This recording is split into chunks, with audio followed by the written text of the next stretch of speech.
kagalingan, Panginoon, na nagagaling sa iyo. Panginoon, maraming salamat po at patuloy din ang dinatilaan, Panginoon, ng buhay po ni Sister Joshua na kung saan ay ginamit ko po sa umagang ito.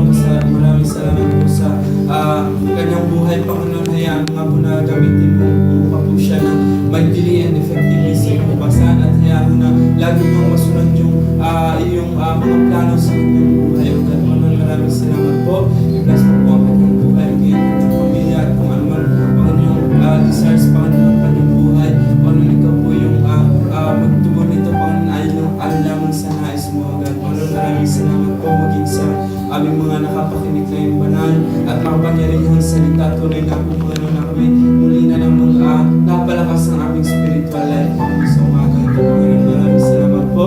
I-bless mo po ang bawat isa sa amin na dumalaw sa umaga ito, Panginoon. Hayaan mo nga po, Panginoon, na sa umaga ito, Panginoon, sa mga pagpapala, Panginoon, na aming tatanggapin sa aming pagkain, Panginoon, ako sana'y muli mo na namang sa aming mga buhay, Panginoon. Maraming salamat po. Pakabasbasan mo nga po ang mga pagkain ito, maging aming mga buhay, natatanggap ng mga pagpapala mo ito, Panginoon. Maraming salamat po. At gawin po, Panginoon, i-bless mo po ang bansang Pilipinas, ang bansang Israel, ang bansang Italia, at muli po, Panginoon, sa ibang iburit. Salamat din sa mga. Amen.